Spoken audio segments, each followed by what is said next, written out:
Good evening. This is the Board of Selectmen meeting for Tuesday, December 5th, 2017.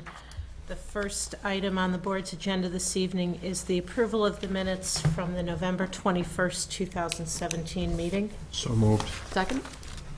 Any further discussion? All those in favor? Aye. Aye. Public comment on items not on the agenda. Okay, next, we have a change of manager. Sir, are you here for the change of manager? Yes. Could you please come to the table and introduce yourself? Hello, Good evening. my name is Wes Baltzer. I'm the general manager at Stars Restaurant. Welcome. And this is for a change of manager. For the liquor license, correct? Yep. And your background? My background with the company? Yep, yes, please. I've worked there for the restaurant for 23 years, since I was in high school. And it's my second family.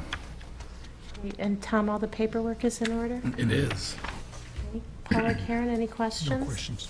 Yeah, so the new manager's going to be, or the liquor license is going to list Wesley Baltzer. Correct, that's me. And it says you've never been the manager of record of an establishment to sell alcoholic beverages. You've never been the manager of record before? Correct, Okay. But you've worked there? yes. Okay. Who held that position? First, it was my boss, the director of operations for the company. Then last year, for reasons I'm not sure of, they actually changed it to our beverage manager, who just left last week. Okay, so now it's Now it's it's me. on you? Yes. Okay, great. Any questions from the audience? If not, I would take a motion. Move to approve the request of Kay's Harbor Corp. DBA Stars of Hingham Harbor for a change of manager to Wesley Baltzer, subject to the approval of the Alcoholic Beverages Control Commission. Second. All those in favor? Aye. Thank you. Okay. We, See you at Stars. Stars is a wonderful, all of the Eat Well establishments are terrific, but in particular, it's fun to go in there with families, and we hope the holiday season is a good one for your business. Well, thank you very much. Thank you. Thanks for being here. Thank you. The next item, and we actually will be, for about the next hour, we're going to be beginning our budget hearings, and just as a reference and for the benefit of the public, I'm going to hold up this binder, but this binder actually represents a lot of work by the interim town administrator, Mr. Mayo, along with Sharon Perfetti and Sally Sinclair in our office, and also a lot of the department heads, many of whom are here tonight. What we're going to be doing for this meeting and for the next two meetings is each department head will be presenting their budget. We've asked each department to let us know what it would take to pretty much run their operations the same as they are this year, and then to add any new additions that, any new initiatives, that we would note those separately. So during the course of this meeting, you may hear us referring to a level services request, which is pretty much what it takes to do the same job as this year. You'll hear about new initiatives. These are things that are under proposal. It's been this board's practice for the last few years, and it's worked very well, that we will be hearing all the budgets right now. We will be hearing a recommendation from Mr. Mayo, but we will not be voting any budgets until sometime in January. And one of the main reasons for that is because there are aspects of our revenue forecast that will be changing between now and then. So we have a preliminary idea of the amount of available revenue, but that picture will get clearer. Tonight is also an opportunity for the board to ask follow-up questions, additional pieces of information, and just before we start, I see a lot of department heads and dedicated volunteers in the audience, and I would just say how very grateful we are to everybody for all the great work, for the quality of once again, a really fine budget, and this is also a chance for us to check in and hear how things are going for all of you. So we appreciate your being here tonight, and we're going to look forward to hearing about what's going on. So, Tom, why don't I hand it over to you to kind of carry us through this part of the agenda, please? Thank you very much, Chairman Power. I'm going to ask, so we have a financial team in town consisting of myself, Sue Nickerson, Rick Nowlin, and Gene Montgomery. And through the budget process, I work very closely with Sue Nickerson, our town accountant, and I'm going to ask her to join me during these budget reviews, if you don't mind. Sue? Okay. Our first budget hearing is with Rick Nowlin, the town assessor. And that's on page 10 in our budget books. So if you notice, as you go through this book, the salary line item has increased slightly. That's due to contractual obligations. And the expenses line item has come down significantly. That's in large part due to this not being a reval year. As a result, we have a total departmental request, a level service request of $338,173.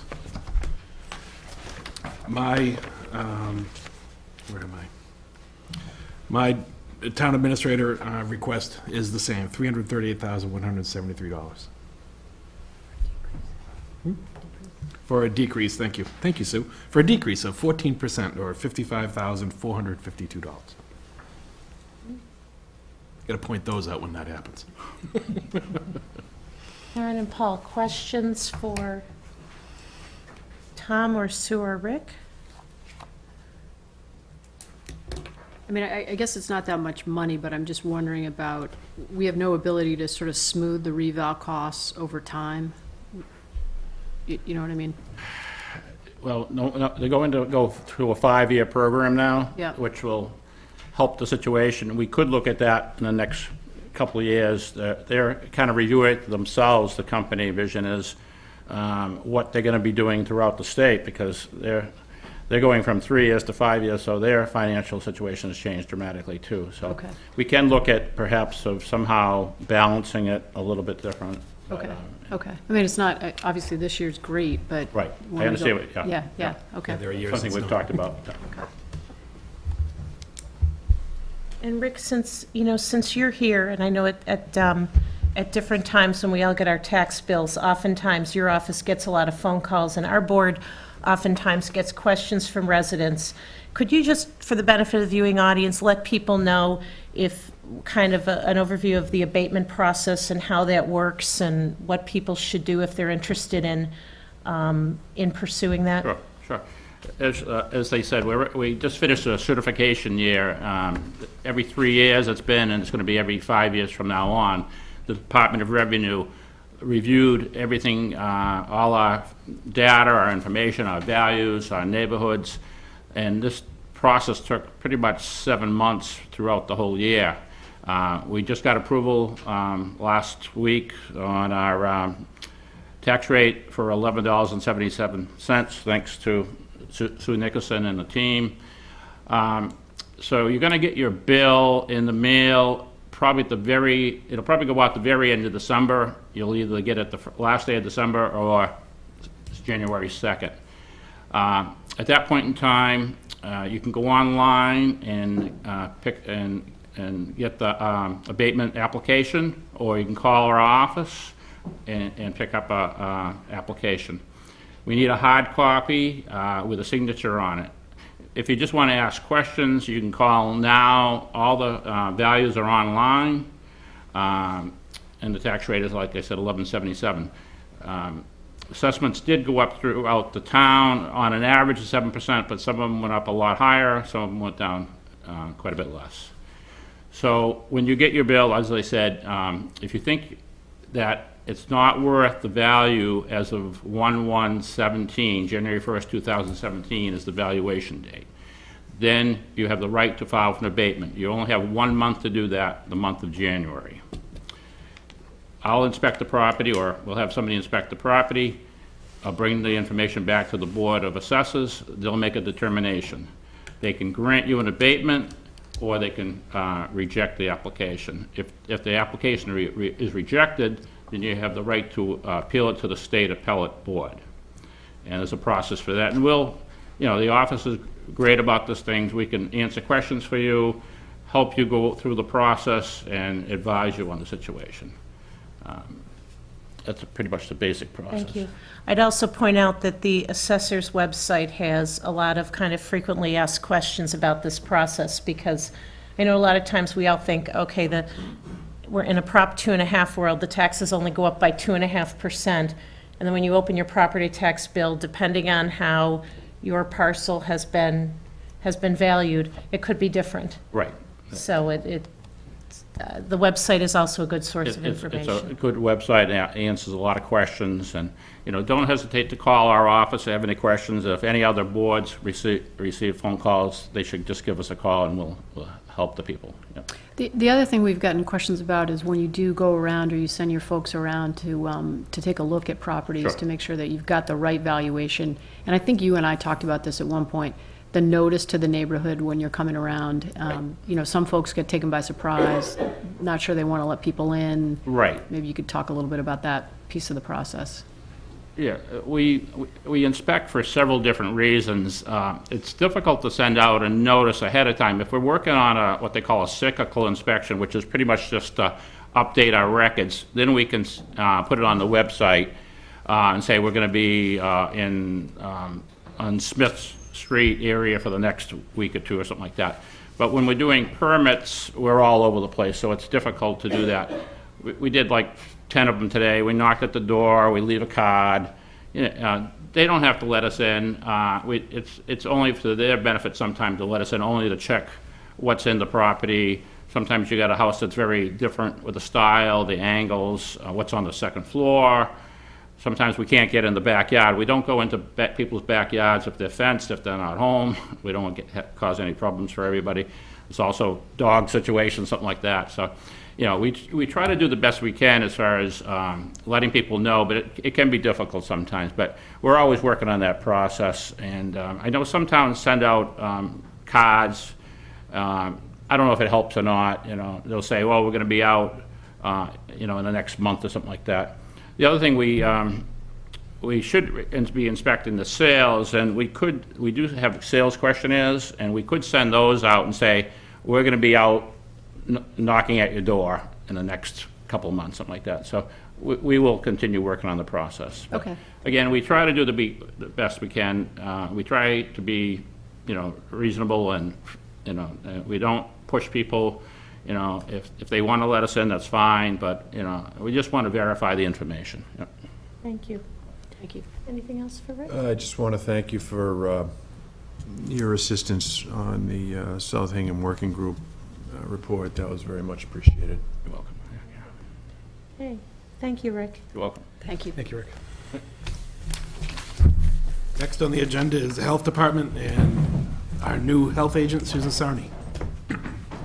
Page 77. Welcome, Susan. Thank you. Okay. Susan's budget is, her level funded number is slightly down in her salaries line item. That's in part due to her being new and the decrease in salary costs from the last health agent, Bruce Capman, who was topped out She at is on top the step. Yep. So, and then in addition to that, we've had, Susan and I have worked together with the Board of Health to try to identify some potential overstaffing in that department that's been corrected. So we're looking at a total decrease of about $25,000 in salaries there. Overall, her level service request is $311,888. And that translates, or excuse me, with my recommendation, let me get the right page. Where is it? Health Department. So my recommendation was $327,488. That included a $15,600 additional request, which would be a social worker for the town to work with the town of Hingham and just the town of Hingham, right? Just the town of Hingham, to identify problems with a myriad of social problems we have, whether it be hoarding or opioid addictions or homelessness or all these types of issues that the Board of Health regularly has to deal with. This would be a part-time person at 10 hours a week, I believe. Initially, there's a possibility that it could eventually become partially, if not fully, funded by a grant opportunity, and Susan is working towards that end. That, even with my total recommendation, that brings the total for the department down 3.21% over last year, or a reduction of $10,858. Do other towns have social workers? Some, yep. Yeah. And I noticed the mention of the hoarding task force. Is that a South Shore task force, or that's just Hingham? That's just Hingham. And who serves on that? Elder Services, Board of Health? Veterans Police, agent, Fire? Housing Authority, Fire, Police. Okay. I've been talking to the chief about a crisis response team that has a mental health component to it. So this is timely. I've been talking to the town administrator about it as well. So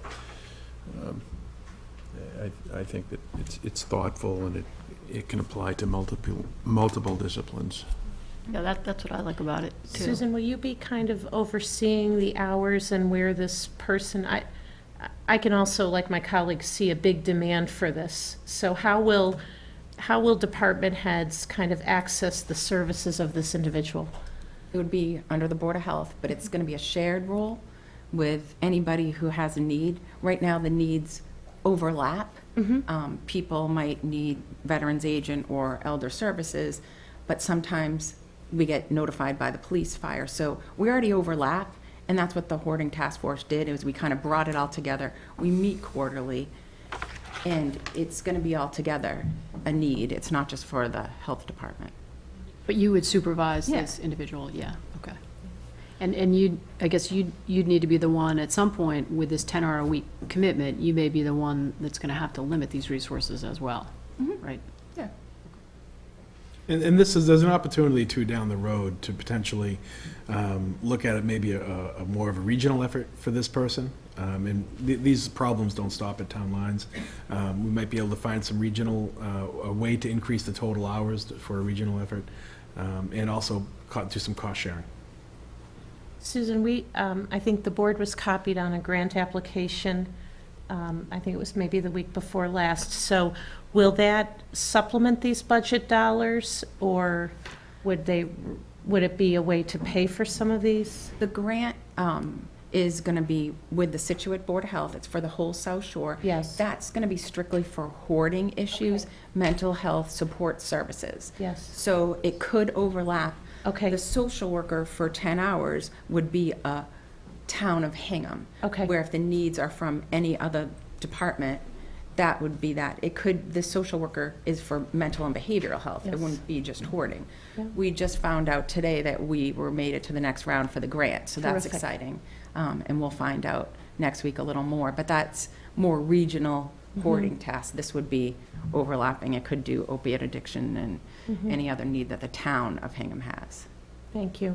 I actually recently received a call from a citizen who has worked in a Board of Health in another community, who is really strongly advocating that there are a lot of issues where having a social worker on staff could provide some really helpful assistance. And, I think about in the schools, we have an adjustment counselor in every building. So there are 6 adjustment counselors that support 4,500 students. To me, 10 hours to support the Hingham community is a good way to start. To the extent that this is funded, I'd recommend that you and the person in this role kind of, keep track of where the time is spent and the types of issues, because I could see this potentially over time, perhaps becoming a larger role in the budget, and kind of knowing where the time is spent, I think just might help us all as we go forward on that. Sure. And then flu clinics and all the other things, everything's going well? Great,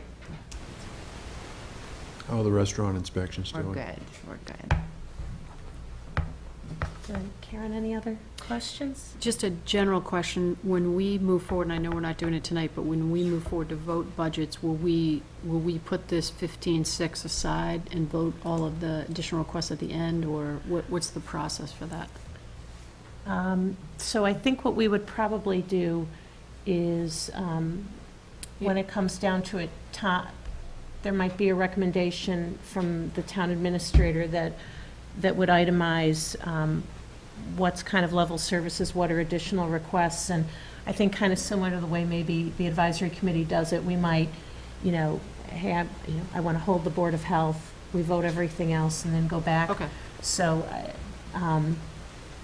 yeah. To that end, Tom and Sue, it might be a good idea to help us, as we get to that point, to perhaps in a separate document, keep track of the additional requests and the amounts, because that might be a helpful tool when we get there. Anything else for Susan or from the audience? We're so glad you're here. Oh, thank you. And I appreciate that you've been really proactive in looking at your department and looking at how to best utilize taxpayer dollars. And I think that the social worker idea is very, very timely, and it's also great to see you coming forward, identifying a way to pay for it within the dollars that you have this year. Thanks. Appreciate it. Thank you. Thank you, Susan. Thank you. Okay, our next department, town clerk.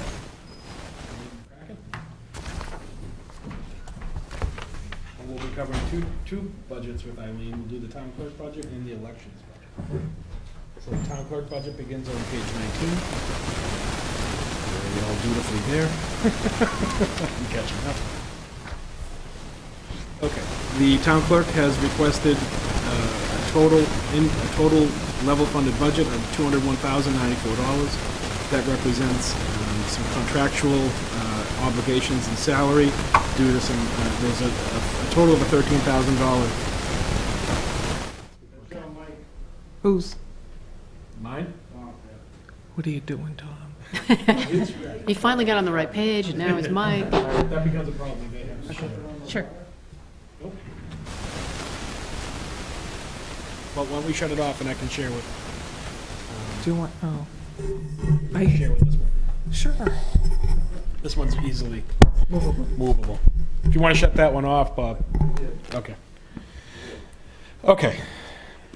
So, the town clerk is requesting a total of $201,094.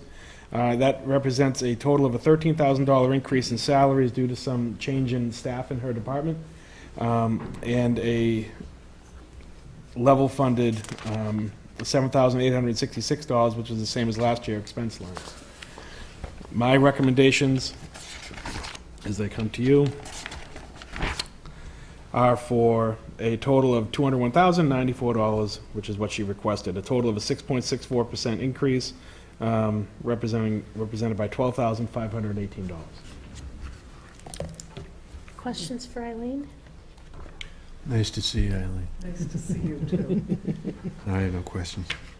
Eileen, how is the dog licensing going? How many, approximately how many licenses have been given out? You mean the walking license? Yes. I think the last number was, we're almost close to 300. Almost Wow. close to 300. And Yes. so, I mean, I know we were all kind of worried in the summertime that it might create a lot of additional work for you and your team, but it's been manageable. It's been manageable, yes.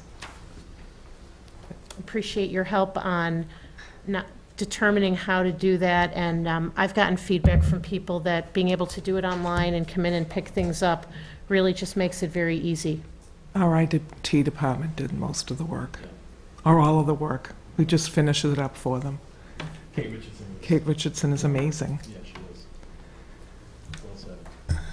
So you want to do that? Karen, any? So the percentage increase is just salary dollars, right? The salary increases, we had some turnover in that department, and backfilling those with part-time and other positions resulted in that. Okay. And I was going to say the same thing. I mean, I think the dog license, you absorb that, like, just routinely into your operation.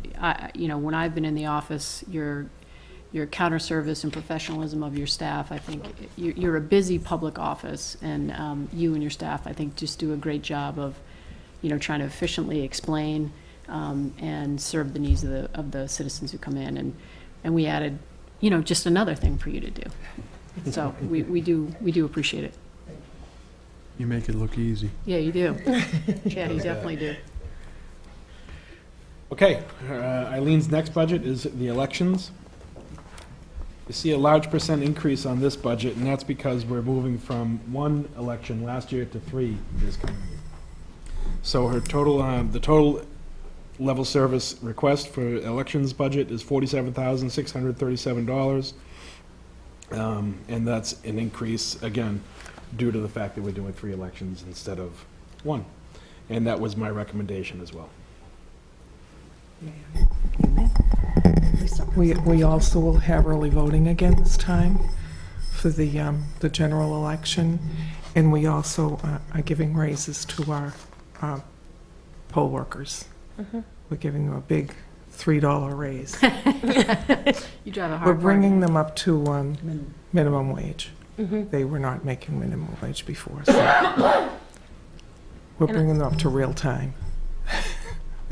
And early voting will begin, It's 2 weeks prior to the election. okay? And early voting and absentee voting are not the same thing. They are not the same. Absentee, you have to be out of town. Early voting, you can come in and vote, or, I don't know whether, I think they're going to change it a little this year, that you can't do it by mail, early voting. It'd have to be under absentee, so. And we also, the legislature is working on getting us money, so we aren't funded right now, but we may be funded in the future. To staff early voting. Yes. You know, to staff early Yes. voting. Okay. Terrific. Anything else? You're good? We worked 90, I looked at it tonight before I came, 99 regular hours, and then we worked a Saturday, 6.5 hours. So Wow. For the it early was a voting. lot of hours Wow. that we did for early voting. And actually, the result didn't come out any differently. We didn't have more voters than the year before, the previous That's interesting. presidential election, so, pardon me. I know it was crazy. We thought we'd have more So voters, but so in total, we had about the same number of voters, but they Correct. just voted over a longer span of Yes. time. yes. Interesting. It did make it much better on Election Day, though. We didn't have the lines on Election Day. We only had the lines early in the morning. The rest of the day it would have been like a town election, Right. so. I mean, you probably heard, people loved to be able to come in and vote when they could vote. And I think it took a lot of stress out of the whole process of when you're going to get For there. them. Yeah, for them. Good clarification. But it was good, but it took a lot out of us in our office. There was a lot of work to that. And we really didn't get any direction from the state on really how to do it. So we kind of had to do it, wing it, and figure out how we were going to handle the whole situation. And we did it, but it was a lot of work. No, and I remember in particular, there was, because the early voting was set up downstairs in the big room, and I remember one night we had a meeting in there. I think it was maybe, the joint school budget meeting or something, and I remember that, in addition to all that, that we had to break down and then restage the voting in order to accommodate a large meeting, and as you said, professionalism, cheerful, flexible. You made it look easy, but again, it was very much appreciated. Thank And you. one last thing, I guess, is coordination of the election calendar with other stuff that's going on in town. Is that, once we know the election dates, is there a way to circulate that so that we can take account of scheduling issues around sure. town? We know quite a way in advance. Okay, The only one that they sometimes changes around is the primary. okay. The November election, they change it so that they can have more time between the primary and the general Right, election. right. So, sure, I can do that for you. Great. Okay. Thanks, Eileen. Thank you very much. Thank you, Eileen. Thank you, Eileen. Okay, next, the fourth member of our financial team that you haven't met yet.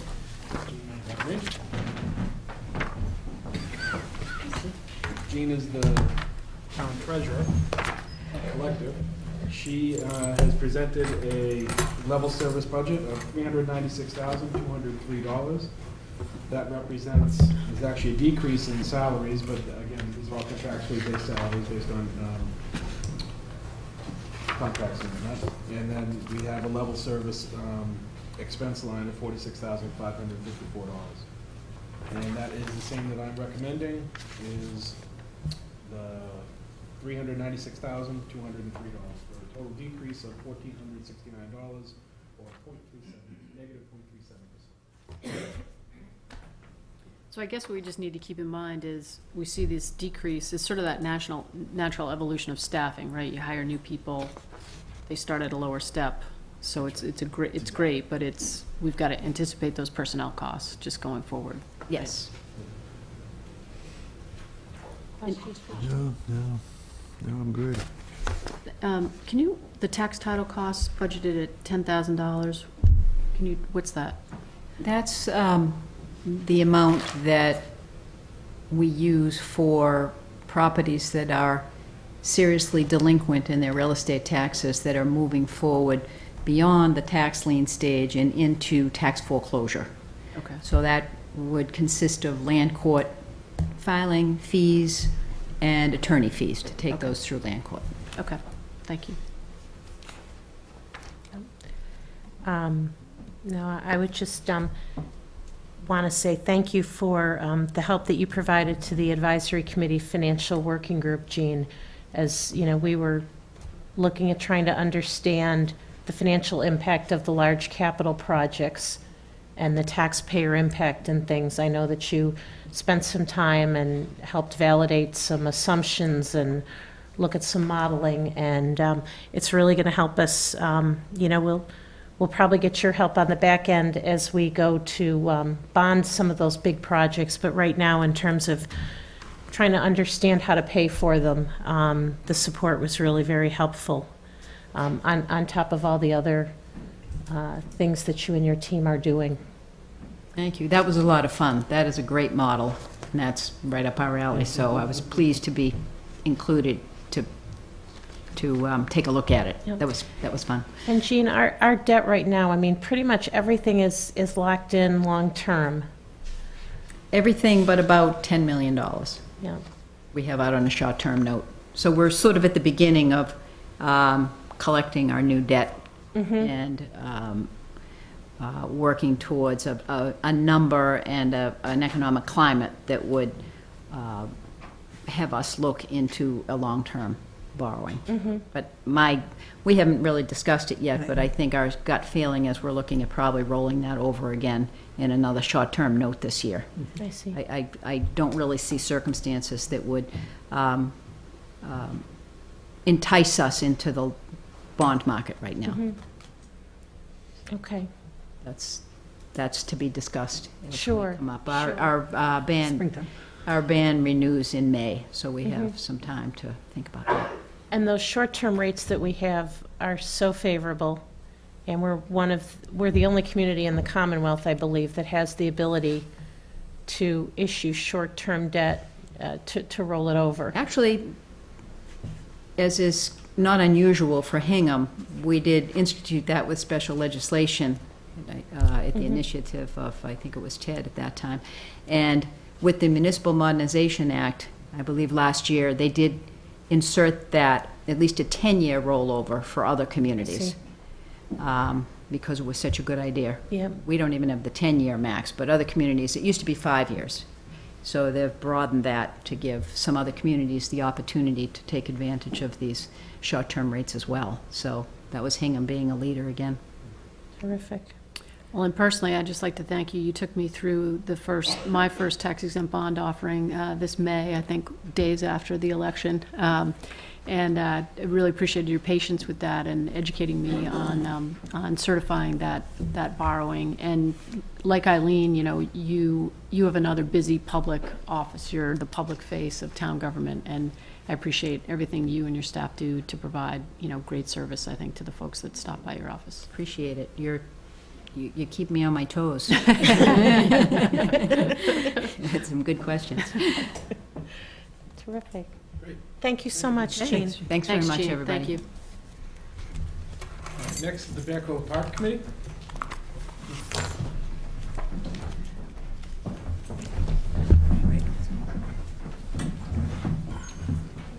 So the Bear Cove Park Committee has submitted a budget request of $25,234. This is very much level funded off of the prior year. This is about a $6 difference there, which is the same that I'm recommending, with no change. How are the dogs? I think the program's going okay so far. It's been very, very pleased so far, yeah. Yeah, I think we'll have to do the eval at the end of the year like we talked about, not jump too far ahead and just put our heads together and see how it really is at that point in time. But so far it's been positive. Has the committee, our board has gotten a few letters, but not a lot of feedback since July. Has the committee? No, not really, no. Yep. And I know there are a number of different initiatives. So the Green Dock building is open a couple times a year. It's about a monthly, or Monthly? most every month we try to do it, yeah. Yep. And then road races and other events. A couple of those have been very During the successful, and summertime. a few more coming along too, yes. Yep. And I know Scott McMillan is so instrumental in keeping the roads clear. And as we're approaching the winter season, Bear Cove is one of the few places where, in a lot of snow, you can walk, Right. both with a dog, without a dog. So that's really helpful too. Are there any other, what's on the committee's mind right now? What's the Well, I committee think working the on? ACOE deal in the spring and what's going to happen with that and what effect it'll have in the park. So we're just kind of on a little bit of a hold until that happens. And, hopefully they won't find anything and it'll be not too much of a disruption, but it's a wild card, so. Okay. Yeah. And we have to, Unexploded ordinance? yeah. Unexploded ordinance? Right, that's right. It's a wild card, for sure. Yeah, it is. Because I think when we get through that, then we're going to take a hard look at some fencing and some other improvements we want to do in the park, but there's no sense to dive in ahead of time, and paving needs to be fixed in a few places. There's some maintenance items that we've been kind of deferring and until we get a handle on, what we have at that point in time. So we're just got our fingers crossed that nothing comes up and it's all smooth. I can tell you that project has been slightly delayed by the Army Corps. They were investigating a dive site, and they're having some trouble identifying the best way to do that underwater. And that was originally going to begin in November and December, and obviously that's Yeah, not that's what I happening. thought. So Yeah. we're out into the spring now. Okay. Because we're going to have to close 3A, or they're going to have to close 3A. For a portion of it, For a portion. for a small period of time, they're gonna be, and it's exactly that dive site as well. Okay. Is under that bridge. Yep. And they haven't come up with exactly how they're gonna do it. They told us that they would try to do it overnight, and on specific days that is less impactful, and for as short a window as they can. Yep. And still get the work done. Yep, okay. But there's no specifics around that yet. Okay. I just noticed, it looked like a little bit of a swap, R&M grounds versus R&M other equipment. The reason for that is, I didn't have probably enough, just watching our spending, and it wasn't balanced real well. We need, we do like a pollinator garden where we're buying seeds and doing things, and Yep. didn't really have the right line item for that, or the bags for the dog bags. Yep. For picking up the poop. That's, something we buy, and so I need a little more on the supply side, and just took it off of the maintenance. I mean, the maintenance is probably the biggest line item, and it's just to maintain the truck and the lawn mowers and leaf blowers and different things we have. Yep, okay, thank you. Anything else? Just, offer our thanks to the Bear Cove Park Committee, not just for taking care of the park, but also in particular, the dog issue in the last year has taken a lot of time and a lot of energy, and for the Bear Cove Park Committee in particular, it was a really emotional issue, and we really appreciate the committee's patience, patience with us, patience with the community, and I think we should all be really proud of our collective effort after town meeting spoke on this matter. Everybody said, okay, our role is to implement what town meeting said. And I know for members of the Bear Cove Park Committee, it meant implementing something that perhaps individual members didn't personally support. And we really appreciate the way in which the park committee did that. And it's also nice to see that during the summer, the committee was also able to sort of get back to some of the business, some of the other very important business that it does in taking care of Bear Cove Park. So we really do appreciate it. And I just think for this somewhat modest allocation, you do a lot of good work over there with very frugal dollars. We appreciate that as well. Thank you. Thank you very much. Okay, our next budget is the Bathing Beach Trustees.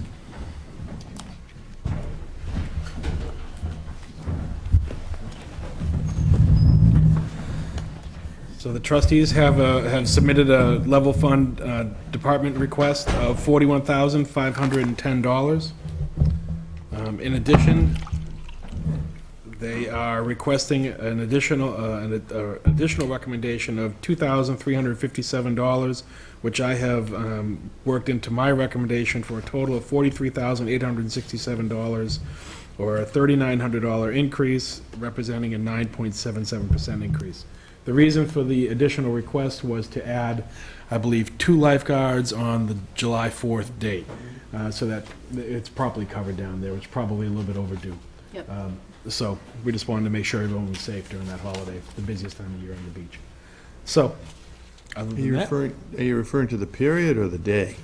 I believe it's the Day. day, yes. Paul, we had a call, I think Mary's aware of this, I think the selectman got a call that there were some, that's our busiest day by far. I mean, and that there were people acting a little out of sorts, I guess, in the Grove area that day on the 4th. And it wasn't at the time the tide was high, so we don't have any coverage. And I talked with Mary about it, and we thought, all things considered, we probably should have coverage almost from, close sun up to, and fireworks night we have to cover too. We've done that the last 2 years, mainly to keep people off the rocks and other things. It's a time when there's a lot going on down there. So I think the main change the last 2 years has been those 2 items. It's just that this will be new, covering, the day of the 4th. But, it was a Boston, it was a guy from Norwell, but he was a retired Boston firefighter. and it was a well-taken point, that if things are out of order and there's other people trying to have something, I guess there was one family, one guy acting up, and now, if we have the guard there, the guard knows to call the police, and we're not gonna have to, put the guards in that position, but we don't even have anyone, one of our own staff keeping an eye on what's going on. And so that's really where that comes from. And then any of the changes, the increase in the step pay of our guards, we're finally paying the same amount as the MDC. Yeah, but isn't the job of the lifeguard to watch people in the water as opposed to on land? I don't quite get that. It is, but we didn't want to put that burden on the police department. We also try to keep an eye on the Grove there. We have enough guards on, and now with the chairs we have, we can keep an eye on that area. And it's just that they would be visually, they're still watching the water, but they're going to watch it the whole day, Paul, regardless of whether it's low tide or high. There's also people on the beach. So they'd also be there at low tide in this case. Wouldn't a detail be cheaper?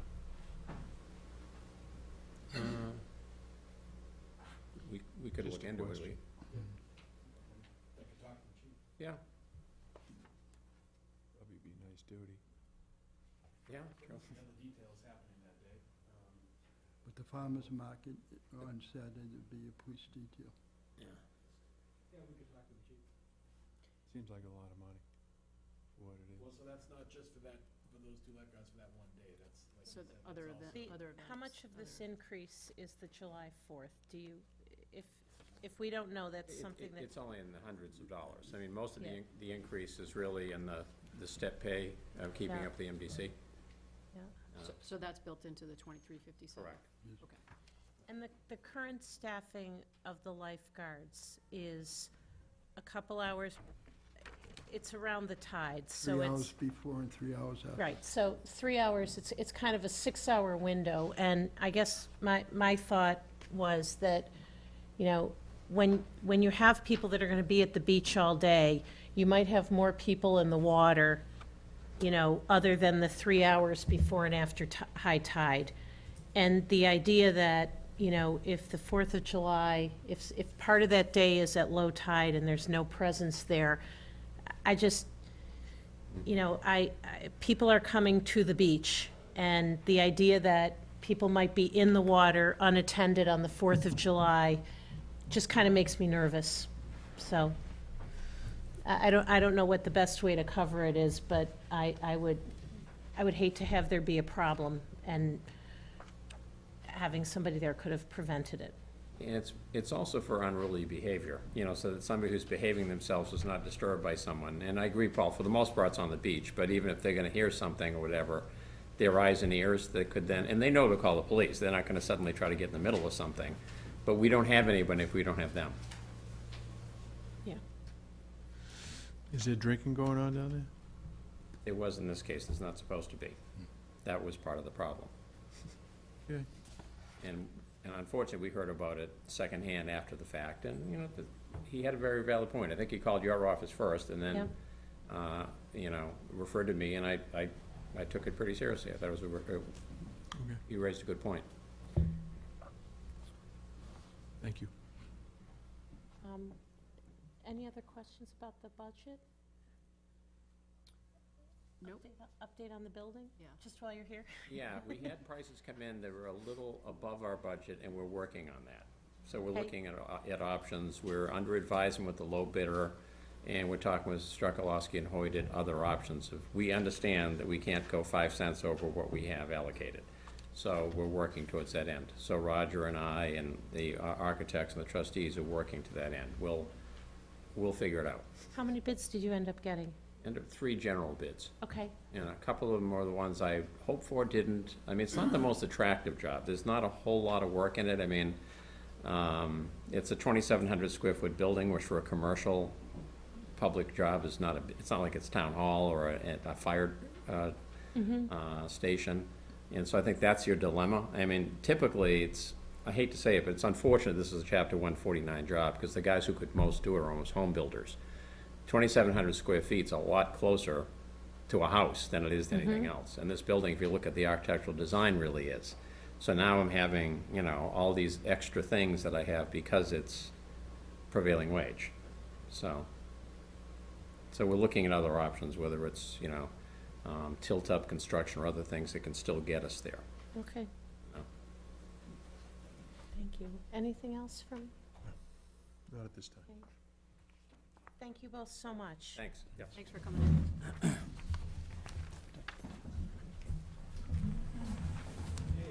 next on the list is community planning, community planning director, Mary Sargent. Hi, Mary. Hi. Okay, Mary's budget, we did a couple of things. So her level service request is $766,893. The salary line item is a decrease from $759 to $704. And in large part, that's because when Sue and I were looking at the budget for this department, we identified an opportunity or a misallocation, in my opinion, of prior funds. So what we were seeing is that the director of the building department and his 2 admin assistants were a small portion of their salaries, I think 5 hours a week prior to this effort, was being paid out of the building revolving fund. Over half of the permits issued by the building department are plumbing, electrical, and gas. And that's what that fund is intended to pay for. So what I'm proposing here is to reallocate exactly half of the salaries of the building commissioner and the 2 admin assistants in the office to be paid out of the building revolving fund, which can absorb that. So that frees up some dollars in the salary line item. If you go back to my recommendations, you'll see an additional request of $49,716. That is an additional request that increases the number of hours for Local inspector. one of the local inspectors. And that's it, just one local inspector Yep. increasing? Well, we talk about the hours, so it's just adding 15 hours for local inspector. Yes. I thought you had an administrative. And then that's right, and then the zoning administrator. Thank you, I was trying to do the math. I'm like, well, that's an expensive local inspector. Okay. Worth every penny, I'm sure. That's right, thank you. All right, so we're increasing the number of hours from 15 to full-time for a local inspector, and then we're moving the zoning administrative clerk from part-time to full-time. The zoning department has become as you can imagine, with last year's 40B process, I mean, that's become a hotbed of activity, both on the second floor and the town hall in general. And right now, we have one full-time employee and a part-time employee attempting to deal with the influx of work, and it's not working well. We need to increase the staffing there. You know, I talked earlier about decreasing staffing where appropriate. This is the location where I think we need to increase staffing. So what we're doing is, I'm recommending a total increase of $49,716 over the recommended budget, which brings the total increase or decrease for that department to a negative $5,237 from last year, or a minus 0.67% change. Tom, a question for you, and I just wondered, could we maybe move the mic? I just want to make sure that there's a mic that, Right. that this can be heard at home. In terms of reallocating some of the salary dollars to the building revolving fund, I know revolving funds are typically set up special purpose, et cetera.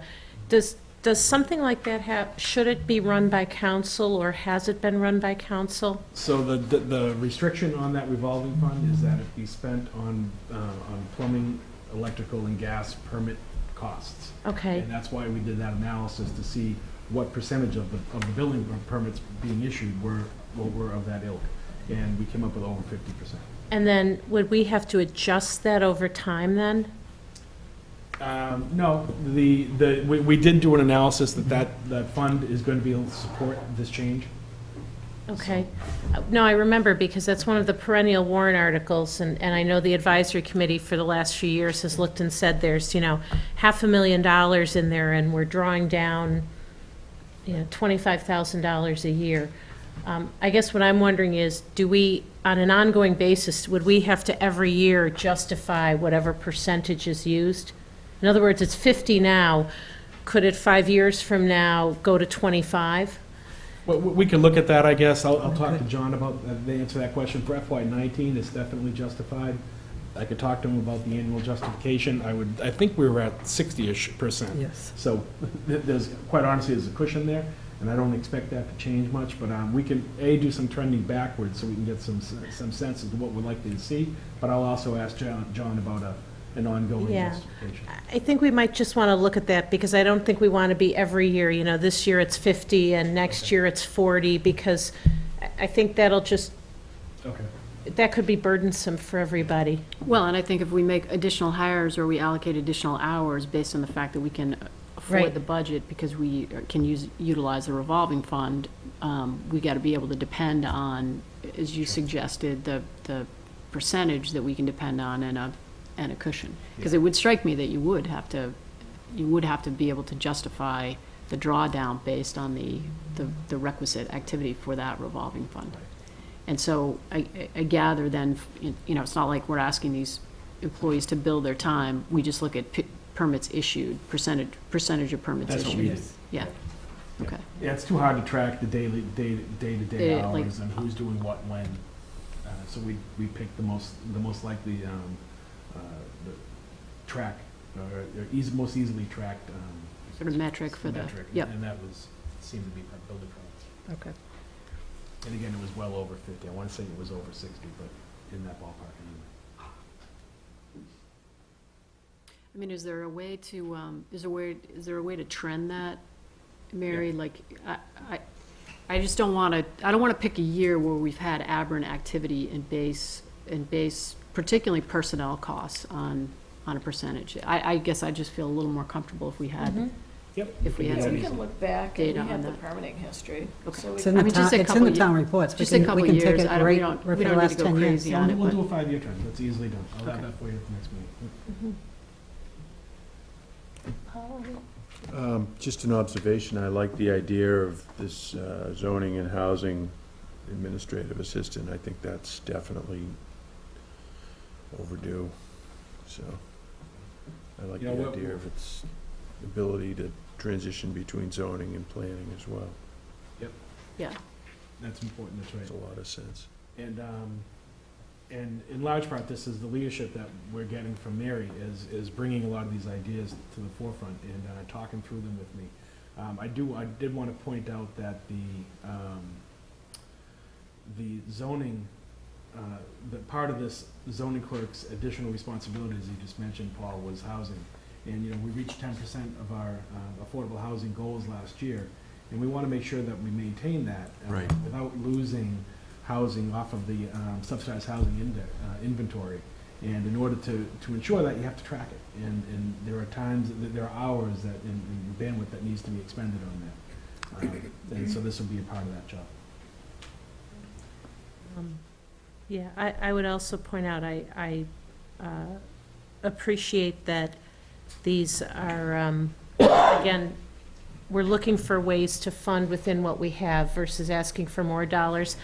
I would also point out that as we move people from part-time to full-time, we also need to keep in mind that then we incur a benefits obligation, and I think we want to make sure that we're looking out to understand that those personnel costs will grow, and I think that's just in general. I know it's something that we challenge the school department on every year, so it's something we ought to be looking at ourselves as well. Great. And Mary, I just, while you're here, want to say thank you for the leadership that you've given on the marijuana initiative. It is a really complicated subject. There's a whole lot of public interest. I feel like, I think the feedback I'm getting from the public, in addition to their opinions on whether or not we should allow marijuana to be sold in town, is a sense of confidence that the town is coordinating its efforts and that we are going to put together meaningful warrant articles for town meeting to consider. And I think there's a lot of faith in the process that we're undertaking, and in particular, I want to thank you for that. Well, thank you. I would say that it takes a village, and the planning board chair and the whole planning board and town council has been instrumental, so I certainly am just a small piece in the puzzle. It has the potential to be kind of complicated at town meeting, but I feel like we've all kind of got our oars in the water together, and so we're off to a good start. And if I may I make one comment on the zoning administrative assistant? I think another benefit I'd just like to stress is that having the capacity at the administrative assistant level will probably enable workload shift from the senior planner perhaps, and that may free up additional capacity for that That's a good other point. person and for the town. So that's another Thank you. benefit that we see. Terrific. Thank you. Thank you. Great. Thank you, Mary. Mary, thank you. Tommy, you gotta get that mic over there. People can't hear you at home. All right, so our next guest, who you all know and love. Hi, Keith, thank you. Thank you. If you want to, yeah, sure. So Veteran Service Officer Keith German. So Keith is actually going to be presenting 3 budgets tonight. The first is his Veteran Services Office budget. He is requesting $306,950. This is level service for salaries, level service for expenses, or close to it, a $1,000 increase on expenses, $800 increase on expenses. And I'll let Keith speak to the decrease in the benefits, on the benefits side. So, Madam Chair, members of the board, Mr. Mayo, Town Accountant, the reasoning for that, I'll just give you some military jargon, which we call the bluff. So that's the bottom line up front. And that's why I was going to let Keith give his presentation. I like it. When I say bluff, it means something very different. Sure. This is in part due to several different items. The benefits, which is a requirement, as you know, under Mass General Law, Chapter 115, also provides the town, if submitted timely, 75% return on all of those costs. So that decrease in part is due to an aging population of veterans. So the veterans of the greatest generation and those of the Korean conflict, and now I'm starting to see Vietnam, unfortunately, are succumbing to their age. And with that, their overall benefits for, obviously, for their ordinary allowance or their medical attention and supplies will decrease over time.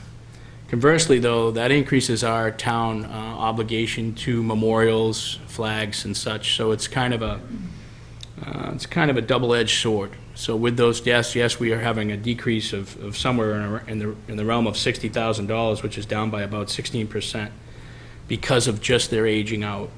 It's also due to the large number of volunteer hours that are provided by local veterans down in my office. They help to defray the real costs of labor, transportation, goods, and supplies. So I would be remiss if I didn't mention as well that we're having an uptick in federal claims, which are compensation, pension, indemnity, and the death claims that I just previously mentioned. Since I've been on board, we've successfully able to land 200-plus claims down in that office. The VA's provided us this year for the first time after our association, our professional association, approached them several times now to provide us with a number. What is that in real dollars? So these are tax-free dollars, by the way, that are a compensation, pension, or death benefits paid to Hingham residents, veterans, and/or widows or dependent spouses. It's $236,000 a month that's being returned to the community through those efforts down there as well. So, again, we have a lot of costs. They're mandated by the state. We have a big return, which is 75%, which is probably better than some grants, I'm sure. But with that, right now, we're seeing the trend is that it's decreasing due to the age.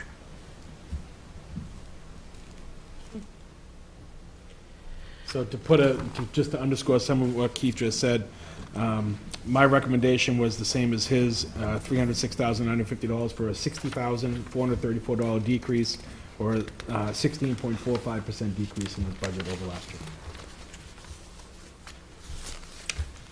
So again, I'd just like to add one thing before you have any questions or comments. The salaries, both myself and my staff were capped out, I guess, or stepped out, however you look at it. So I don't anticipate any increases for the next few years anyway. And that's a good thing, I guess. I would like to jump on the bandwagon of that social worker. I could definitely use that as well. So please keep that in your forefront, because that would help with some of the things that the veterans are experiencing now as well. Questions for Karen or Paul? Just a comment, just really appreciate the work you do, and thank you so much, as well as Ms. Potts. Ditto. I mean, I've really enjoyed the time I've gotten to spend with you since last May. I've learned a great deal. I've seen you in action, providing services broadly and services one-on-one. And in particular, I saw you in action at the town hall meeting that the state delegation put on, and I couldn't have been prouder of you that night. I mean, the stories that other veterans told from other towns about not getting services or not getting access to their benefits, and we've grown to expect that sort of top level of professionalism that you exhibit every day. So just really well done, Keith. Thank you. And Lisa as well. Ditto, and I would also just add that we are so grateful to all of the veterans who are so generous with their time to help you and complete your mission in all different ways. I think what Hingham does for its veterans under your leadership, I think we've set the bar for the state. And I remember being at the State House, I think it was last year, when the secretary said, Hingham leads the way with veterans services, and you and your team should be very proud of that, because, and we are proud of you for doing that. Thank you. If we could do GR? celebrations next, maybe, and then GAR, 'cause I gotta bring another guy Okay, up. so Keith wants to go out of order. Yeah, if we could do celebrations next, if that'd be all Is right. that part of the bluff? Yeah, no. So we're going to jump to page 112 and talk about celebrations. So under celebrations, his level fund request is $13,268, up from 11,900 last year, and my recommendation was the same. So the increase is due in part to two town parks that we have now. One is over at the Hingham Shipyard, which hopefully will be named this spring. I know Mary may have just left, but we'll be working closely with planning. We had to get some special legislation down there. We'll be able to name that park at the shipyard appropriately now for the gentleman who was a Navy veteran of World War II, participated in D-Day, Eugene F. Creedon, and then we're going to name that in conjunction with the DCR. So that's a joint effort, but the town itself, we own that park and that parcel. We're responsible for that memorial and the monument. And of course, we had the dedication this spring for Chief Bud Campbell. And that's increased our commodities, so our flowers, our mulch, etc. I did mention Memorial Day, increase in grave markers. That's where that's slated in, so that's where those costs pass on to. Those are the deaths of the greatest generation. And Veterans Day, which is up by, I think, 144 real dollars, 12%, is an increase in basic commodities, again, food, flowers for the event. And the event now is catered, which is a little bit different than we've had in the past. We had those great volunteers. Again, they're starting to age out. Although I'm sure they're fond of cooking breakfast, it's getting to be quite a chore to then get dressed and get to the ceremony in time. So we opted this year for a catered event. It went fantastic, and we're probably going to bring that gentleman back for Memorial Day. So it was great, well received. Great. Yeah. I would just also note that I think it's wonderful to see the Veterans Appreciation Club at the high school. At each different event, the club gets a little bit bigger. There's greater visibility. Some parents have gotten involved, parents of high school students who wanted to help the veterans. It's just, it's wonderful to see, particularly in this area of celebrations. These events are becoming more of a community celebration, as they should be, to give visibility to the sacrifices that our veterans have made. And like you said, anytime that we can bridge that gap between student and veteran, it's worth its weight in gold, because once those men and women leave the earth, those stories are gone along with them. And if they can pass on what they've learned to a young person who just happens to be serving them breakfast that day at a Veterans Day event, and they sit with them, and it's a joy to see. It really is. We're very fortunate here to have that. Okay. Excellent. All right, Keith's next and final budget is the Grand Army of the Republic Hall. So I have Robert Beal Jr. here as a trustee as well. I'm going to ask if he would also come up. Welcome, Bob. Okay, the GAR Hall's level fund request is $15,865, up from $14,500 last year, and I am recommending same.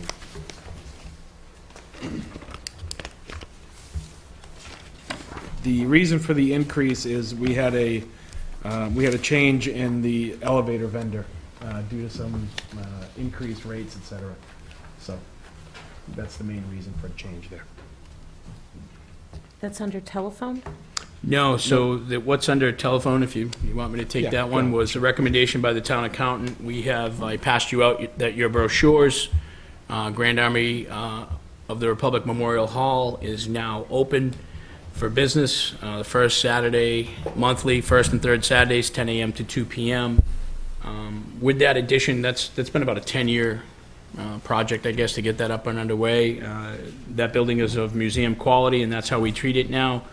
It was recommended last year by now Chairman of AdCom, Lucy Hancock, hey, you should see about getting Wi-Fi there. There's a lot going on with the Cable Study Committee, et cetera, et cetera. And through her efforts and interim town administrator, Tom Mayo, it was realized at that point that that building, although a piece of town property, was left inadvertently off the inventory. So when all the other places got cable through our collective bargain, I guess you'd call it, or contract, that building was not ready at the time anyway, and I could see how it was easily left off. But now, over the years, now several years, we've had members of Veterans Upward Bound there, so that's an educational opportunity. We were an annex of UMass Boston, along with another site down in Plymouth, and we had actual 6 students at one time there that would take classes, college-level courses there on Saturdays. That program has since gone away, and now we're open for business. It's great to have the Wi-Fi. People need it. They want to Google, who is Herbert Foss, or who is, they're in the building, and it's just an asset that we needed. It was timely. We used Steve Becker, and he was able to get us a waived installation fee, but that fee that you see in the telephone line, which is standard, right, Sue, throughout, that's where Wi-Fi or those components are handled. They're in telephones. So realistically, we have over a 200% increase on that line item, but in real dollars, it's about $100 a month. So we knew that was coming. We didn't. We knew we were going to ask for it in this budget cycle.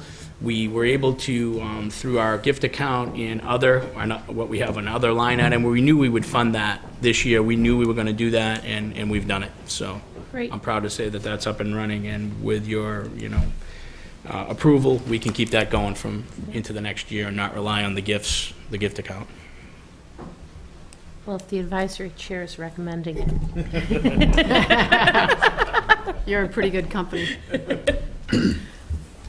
Questions? It's a tremendous asset for the town. We've had the opportunity to meet there. I went to a couple of events there this past spring. It really, as you say, Keith, I think it shows the hard work and dedication to bring it up to the level it's at right now. And I just think that it's, again, one of those gems of Hingham that other towns don't have, and we do, so. Great And it's effort. wonderful to see that it's open to the public, and it'll be interesting to see as each month goes on, more and more people coming. Yeah, that's been a long time in the dream process, and then in the execution, step by step, to get the building up to the condition that it could sustain that. And we have a conservator comes in now twice a year and reviews what we have. And we upgrade as needed. We're fortunate to have the Friends account that we have that pays for a lot of that, so it keeps the budget as level as we can. Yep. We probably had a 4-year planning execution process to upgrade the septic system, pave the parking lot, and put in the central air.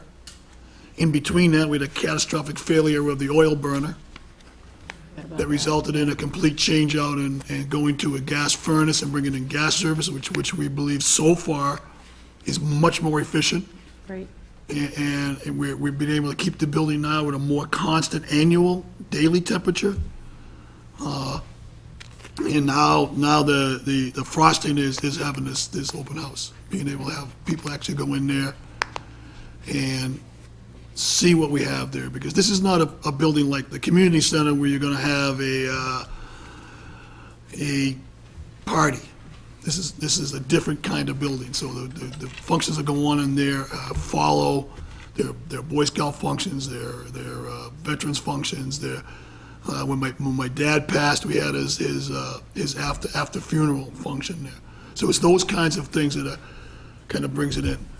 We were fortunate last year to have been recognized by the New England Center and Home for Veterans, and they borrowed our uniform display for their Leave No One Behind dinner, their annual fundraiser event, and they raised over $500,000.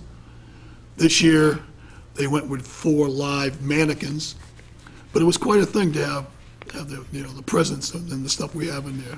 And it promotes the people from the town. Those are all uniforms, and the artifacts in there are from people from Hingham that have given something, or their families have provided. And we've now, because of that base, we've been approached by people from outside of Hingham. You know, is there can you put my grandfather's memorabilia? Do you have a place where you can put this? You know, because the families, this is important. So we're excited, immensely excited by having that capability. Now we're working on, we got that little cannon out in front, and the harbor needs a new one. And so we're looking to see if we can, where the building was, it's GAR, Grand Army of the Republic, from the Civil War. We thought, you know, we're looking to see what it would be for us to come up with a Civil War cannon rather than a World War II artillery piece, but just try to keep things, so people can say, you know, what is that? Yeah. So, Great. and we had the addition of the Arms House sign that's now on Pond Street that represents some, in the vicinity of somewhere in Massachusetts, there was an Arms House, but they think it might have been close to that spot. So it's, Well, again, good stuff. We really do appreciate the volunteer efforts to, they're always overwhelming in this community. And in the budget processes, when you see it, it's, GAR Hall is such a treasure in the town, and it's thanks to dedicated volunteers. You know, this is $15,000, it's $16,000 in our budget. This is $16,000 that works extremely hard for the town and preserves an important part of our history. So, we appreciate it. Thank you. So I just wanted to mention one thing that you touched on, the volunteers. So we have 2 volunteers that man that station, that being the open houses. They work off what we call the Valor Act, which is under state law. So veterans are allowed to work off, it's right now 97 and a half hours of their time for a $1,000 exemption on their property tax. So I know you had mentioned property tax when you first opened up here. You were talking about the things that Jean and her committee were doing. So this is a great opportunity for veterans who want to donate their time where they get something actually physical in return. They get to take that money off their property tax. And to date, having them there, we were able to tell that over 100 people, 100 families have visited the hall just since we've been open September 23rd. So we keep a record of it. Yeah. so right now, we're in the process of ordering up some nice little plastic signs, like you see for political, sticks in the ground, and they're going to have them placed in town to advertise that GIR is open, to see what we can grasp in the community, because people drive by it, it's a great building. They really don't know what it is, so it's a unique opportunity. One thing you might want to do is send an email, and within all of the schools, they have weekly newsletters, PTO newsletters that go home to all the parents, and you know, it might be the weekends that it's open, especially in the winter months. You have a lot of families that are kind of looking for something to do on a Saturday afternoon with the family. But I would imagine all of the PTO newsletters have community announcements, and that will get out to 4,500 families in town. It's a great idea.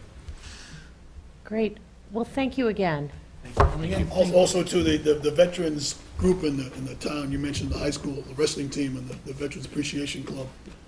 I'm not sure if you're aware that they become elves for Christmas in the Square. They are Santa's helpers the night of Christmas in the Square. Awesome. And when you have 12 high school boys willing to give up a Friday night to give out candy canes and kind of support the town community, so this group is branching out. it's giving more kids the opportunity to have a sense of community. Yeah, that's fantastic. Well, thank you again. Thanks, everybody. Thank you.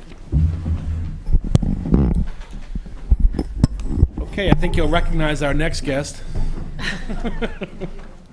The former, and now present interim assistant town administrator, Betty Foley, is going to walk us through about 7 budgets that our office is responsible for. Okay. And we're going to start with the Selectmen's budget. Selectmen's budget is requesting a level-funded budget of $537,552. This represents a slight increase over last year of about $1,000 contractually based for salaries. Although, again, I would point out that some of that is unknown. We need to hash out some contractual, some contracts within that department staff in order to understand exactly what the implications will be long-term.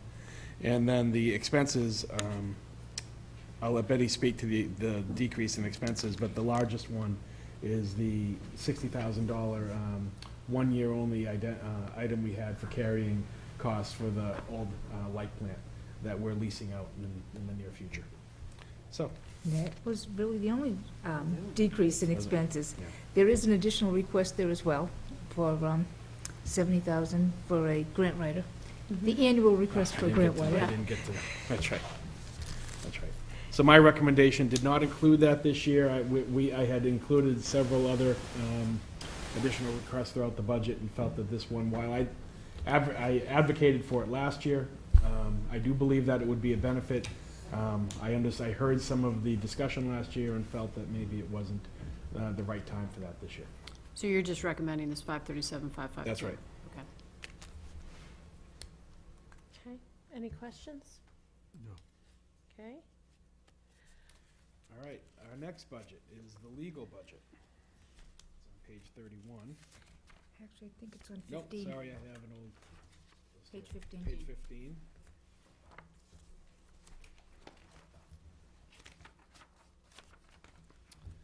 All right, our legal services budget, we've simply level funded in the budget book at $232,000. That is level from last year. I am recommending same with an additional increase of $25,000. You know, this line item, it seems regularly goes over. We spend over the budgeted amount. The difficulty here is you never know what you're going to need in any given year. We could trend the way we do with other things, but you never know what your needs are really going to be until you're in that year. So it's very difficult to really evaluate the need in this budget. So Betty had recommended $68,000 as an additional request. I had recommended moving $25,000 towards that end, and for a total recommended budget of $257,000 or a 10.78% increase. Some of the legal expenses, so for example, some of the expenses we're incurring for this year have to do with activity that took place 4 years ago, 7 years ago. The 5 and 10-year average information is helpful. And I think what it kind of says to me is that while you don't necessarily know what specific item is going to happen, you can count on some specific item happening. And if we also look at it, you know, I was sort of thinking, I wonder what that is as a percentage of our total operating budget. You know, you might think that as the town budget goes up, those legal expenses, both in terms of quantity and rate, might kind of track. I had made a suggestion to Tom, and you know, perhaps something that we do as a follow-up here, but I'm almost feeling like, you know, I think this is like my 8th year in a row doing looking at the legal budget. And we seem to have the same conversation every year. And at the end of the year, we have a big reserve fund transfer. And I also think that, you know, the reserve fund transfer is for unintended expenses. And it sort of seems to me like, as you look at the 5 and the 10-year trend, we're kind of not being true to that. I don't necessarily want to, you know, budget for the worst case, but I'm almost wondering if our board with Betty and Tom and Sue's help might want to say, our target 4 years from now is to have a legal services budget of X dollars. And to say, next year, we're going to increase a fourth of that. Or maybe it's over 5 years or 3 years, but I just like to have some kind of a target that says what we want our legal services budget to be in the next 4 or 5 years. Because I feel like every year we talk about increasing it and then we don't. And we find ourselves, we're just having the same conversation over and over again. So I don't know what. Comment. Yeah, please. Being a lawyer, I have to choose my words carefully here, but I do see the wisdom in what Tom has said. It's very difficult to predict what kind of challenges the town's going to encounter legally. But from my experience, I found that the best legal money spent is pre-litigation effort to avoid litigation, and I think we're doing a pretty good job of that.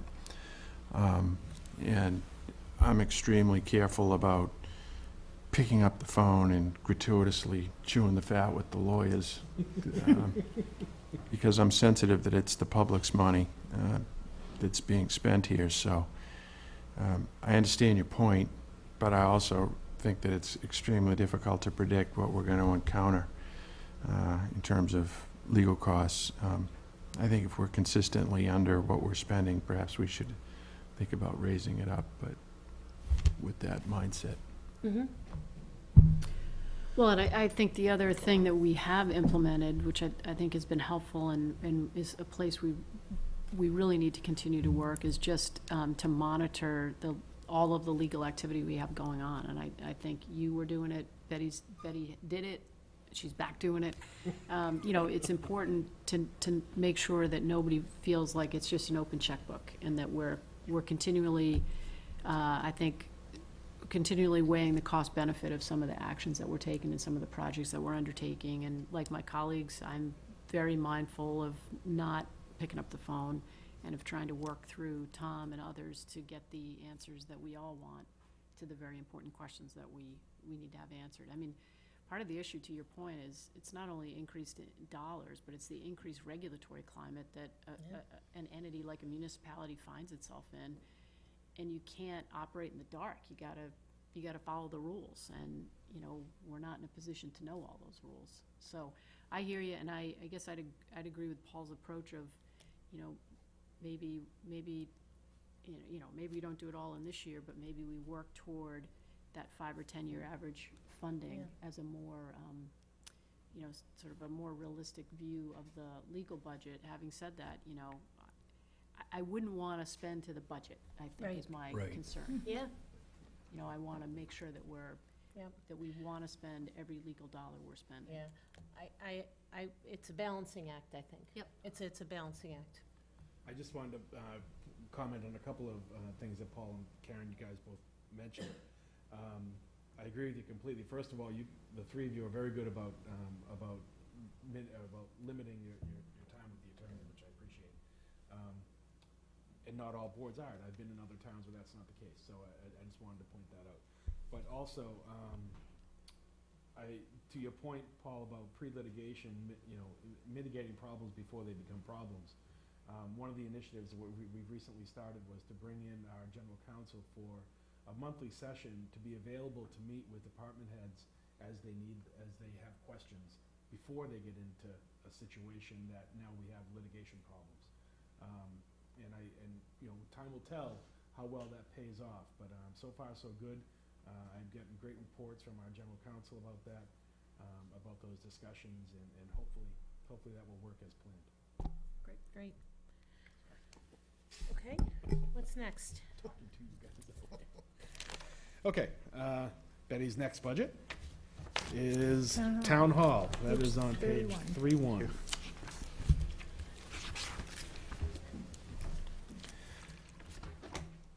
Okay, in your budget book, your total Your total level-funded departmental request is $634,679. You'll see that that looks like it's down from $789,351, but that's because we don't have the capital requests yet. Those have only just been received and are being managed now, or being calculated now. We're looking at a $2,000 increase in salaries for the town hall. This is mainly custodians in our lunchroom, and a decrease in expenses of approximately $30,000. Which is all on the electric line. Yeah, why is that? We have been showing an overage in a balance left in electric for the last several years, and it's because combined dispatch pays the town hall for the electricity that they use. We get billed for it, and then we get reimbursed by dispatch. And is it timely, so we don't have to do a reserve fund transfer or anything? It's a timely reimbursement? Okay, Happens every couple of months. We bill them monthly. okay. Some of this is also rate-driven by HMLP. Yes, Mhm. HMLP did drop their rates. Right. Significantly. Yeah. Which we're also enjoying as residences. Right. Yep. Yep, good management. Okay. Please. I would like to say that I find the town hall well-maintained. I've been in a number of public buildings, and this one is very nice. I agree. I think the custodial staff in particular works really hard. You know, in on the weekends doing painting, maintenance, really well done.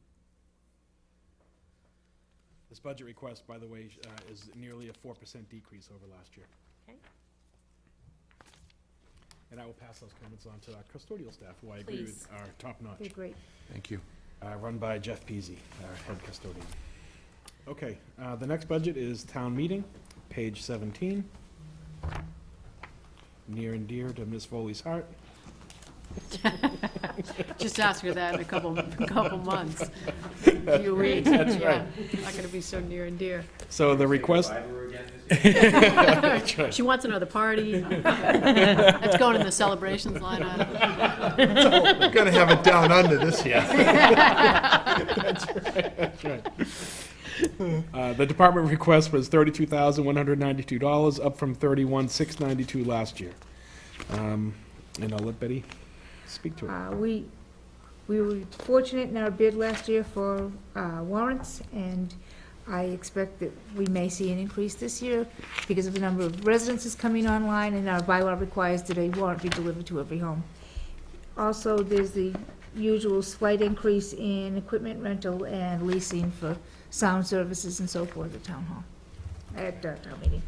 So is the mailing requirement, is that a town bylaw requirement? Yes. Okay, so it's not a state law requirement? No. Most towns do not deliver a warrant to every residence.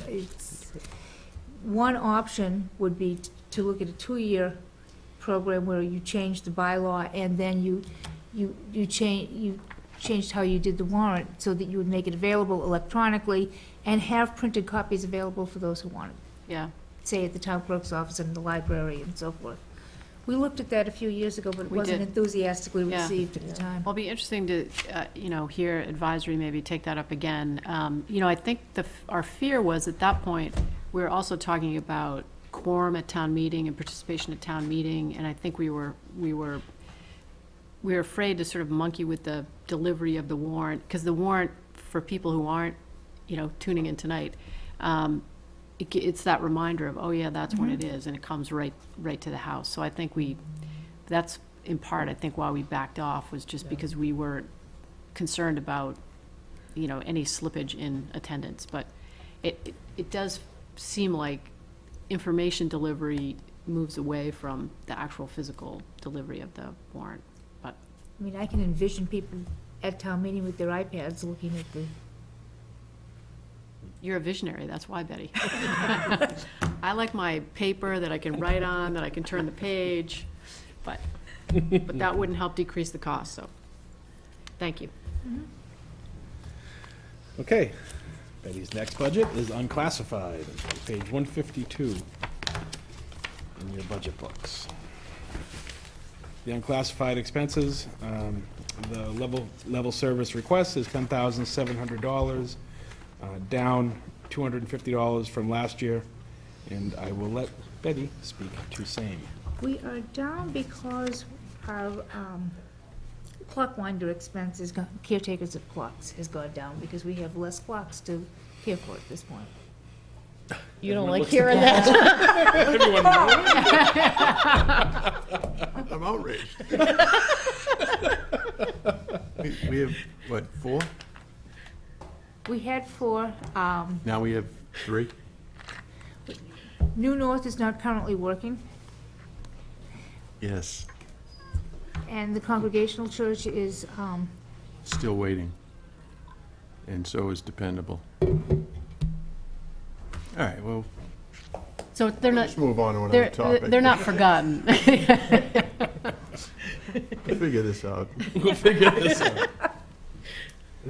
Paul's going to be taking that one offline. Yeah, I'll look Last into two, that. Okay? the last 2 budgets, we have health imperatives on page 89.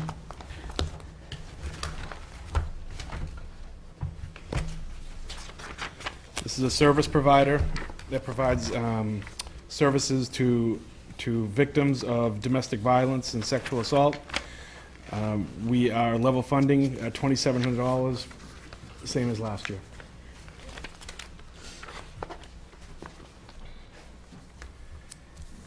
And good there? I mean, both this and the South Shore Women's Center, if you talk to the chief and the fire chief, you know, these are, periodically somebody will say, oh, does anyone in Hingham use these services? The answer to that is a resounding yes. So this is our little contribution to these really important programs.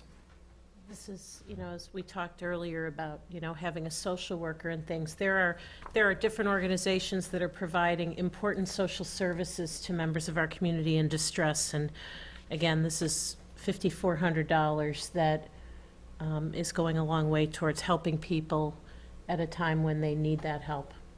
And the last one, the South Shore Women's Health, was $3,700 level funded over last year. All of which I recommended. Great. Great. You good? Great. Thank you, Betty. Great, thanks you, for Betty. being here, Betty. Sue, thank you. Thank you, Sue. Welcome back, officially. Again. So that's it for budgets tonight. We're going to be taking budgets up again next week and the week after. And for members of the advisory committee who are here, our goal is to complete all the municipal budgets before the end of the calendar year, because we know this is the very busy time for advisory. So we appreciate your being here tonight. Thanks a lot for coming. Appreciate it.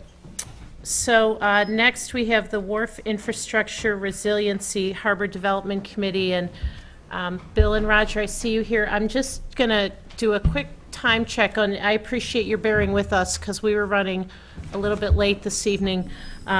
We have an executive session and an attorney who is waiting for us, so we had allotted 20 minutes for this, and I'm going to ask if we could to stay within that 20-minute window so that we can get into executive session by 9 o'clock if we could, please. And I see that there's a presentation that we have in our folders and we had gotten in advance, and that Bob can be shown to the public as well. Thank you, Madam Chairman. Bill Reardon, 9 Steamboat Lane, Chairman of the Harbor Development Committee, with Roger Fernandez, Chief Engineer. I appreciate the time afforded us. This is an important decision. We have many important decisions, but it is appropriate that at this time, this come before the Selectmen. Don't know whether you're going to be able to see that, or whether the lighting can be adjusted at all. You have the revised slides in your packet. You want the lights adjusted? If you would. I understand that you have received these materials ahead of time. There was a longer version last week. This is a somewhat shortened version. I think will accommodate the timing that you're talking about. We are aware of your challenges tonight. I will note that, you know, the earlier work, the survey work, is the red dotted line along all of the town wharf, starting at Town Pier and ending up going all the way over to Steamboat Wharf. Whereas the resiliency, I don't know whether the focus is a little bit off. Can that be adjusted? Or is that just the slides? Okay. Above each of the 3 town piers that we know and the marinas, it says wharf infrastructure resiliency improvements. And that is the focus area that we'll be talking about tonight. So, why study these wharfs? We've been working at this as a Harbor Development Committee along with the Bathing Beach trustees because it's a key part of the infrastructure of the town. These wharves are in their original state. Not a lot of repairs, any significant repairs other than window dressing over a lot of years. Order of age somewhere in the 100 to 200 year range, so pretty, they've been with us a long time. We want them to be with us for a lot longer. Making the wharves more resilient does increase the town's flood protection from sea level rise, storm events, and it also, the resiliency measures are designed to reduce the risk of flooding and so forth to public health and safety. We want to preserve the infrastructure of the town and private property as well, but retain the character of the existing waterfront. That's the balance. I wrote an op-ed piece for the paper that talked about, balancing cost, safety, and aesthetics, and that's what the discussion really is all about. So retaining the character is important. We're also mindful that at some point we're going to get into how do we fund this thing, so we are looking ahead to that. I'll remind you that our legislators 2-3 years ago said, look, on the harbor front, do the whole thing. Get the full picture, think big, and then target and be ready with designed, permitted things, shovel ready. That's what we've been, we know that design and permitting is key to any kind of grant request, so we're focusing very much on that. Very quickly, today, last winter, 2 winters ago, I guess, and that one is Town Pier, obviously, overrun by seawater in a storm situation. Winter last year, this is Barnes Wharf, which is another key wharf for the town because of the Hingham Maritime Center and our lease agreement with them, that we will be the ones maintaining the wharf. Just a reminder, the focus here, this is a slide from the Kleinfelder report, the sea resiliency. We're looking at the 620-foot section down at the bottom, and then to some extent the 430-foot section over there at the right, which sort of cuts across Barnes Wharf. But we're looking at Barnes Wharf as a whole because of our responsibility to the Maritime Center. Just a reminder, again, this is a 2030 look by Kleinfelder. Remember, they gave us 2 scenarios, 2030, 2070, and they're saying it's very likely, given projections, that a 100-year flood occurrence could be the left-hand side. A once every 500-year occurrence could be the right-hand side.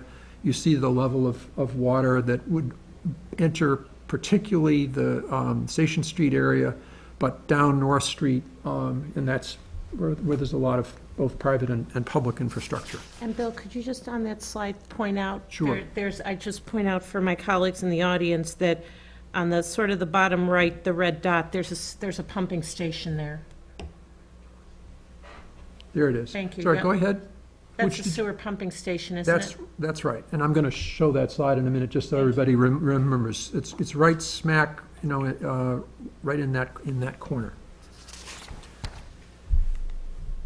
Kleinfelder gave us a bit of a graphic. This isn't a scare tactic. This is just to say, look, if you had that kind of, this is a 100-year, kind of 1% probability, and there would be actually, water crossing Route 3A and working its way over into Station Street. There's the pump station that you were just speaking about, Mary. Its structure. If you look at this area, there's not that much of town infrastructure. There are other places. We're looking at Foster School, and I was shocked by Kleinfelder's, telling us that Foster School needs to be looked at too. But our focus has been on the harbor. So what's quick review, where we've been. 2003, Whitney Wharf was the first wharf. We just were opportunistic. We had an opportunity to do a swap. It was rebuilt. It was funded by bonding, and then we used mooring permit revenues to service that bonding. It's fully paid for. I will let you know that the height of that wharf is 11.1 feet. That's above a sort of baseline that is used uniformly by engineers. That compares to Town Pier at 7.2 feet. So Whitney Wharf is 4 feet higher than Town Pier and, frankly, than most of the other piers that the town owns.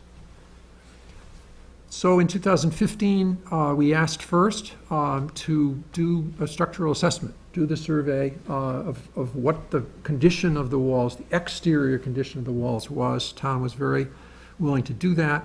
We had some money left over. We began to focus on one of the piers. Remember, I came before you and we said, hey, we're going to start with Town Pier because that seems to be, one of the most important. That visual work was all done in 2016. We did prioritize Town Pier summer of 2016, but then concluded that we really needed to be looking at all of the wharves together. So in 2017, town meeting once again approved a remaining $240,000 to finish the survey work, the design work, and the permitting. So all of this money is here. At this point, I would say something on the order of, most of the $175,000 has been spent, but the $240,000, much of that is still ahead of us because it contemplates that there will be design work and permitting work as well. So we're not talking about asking for more money for that kind of activity. That's covered. So 2017, Beals and Thomas, this summer, you saw well drilling equipment down on Barnes Wharf and on Town Pier. That was to do borings, both inside the wall at selected places, so we have a sense of what the ground is like underneath those wharfs, because redesigning and rebuilding, you need to know what you're building on. In the same way, they have looked at the harbor mud, but at the base of all of these walls. Some of them are very well constructed, and some are more kind of riprappy. So it varies. That report of their subsurface investigations for the two that they had completed, Town Pier and Barnes Wharf, was the subject of our meetings this fall. The first in October, Beals and Thomas came. We televised that meeting. We did have Mary Savage Dunham, Lonnie Fournier, and Andrea Young representing each of the three other town bodies that would be involved in anything like this. So they were present and hopefully have reported back to their boards what that was all about. I met with them separately to make sure that there was nothing in the direction that we were headed that would give them real pause, and there was not. That's obviously, they're not speaking for their boards, they cannot, but we're trying to work through the administrators. Obviously, when you finally do permitting, we're going to be back in front of each of those boards, and that's what Beals and Thomas's work will entail. The November 21st meeting, which is our most recent, is the one where we talk through again at some length the recommendations. But Beals and Thomas was clear, they're not recommending a design height. They expect the town to make that recommendation. We're the only ones who can process this trade-off between cost, aesthetics, and security.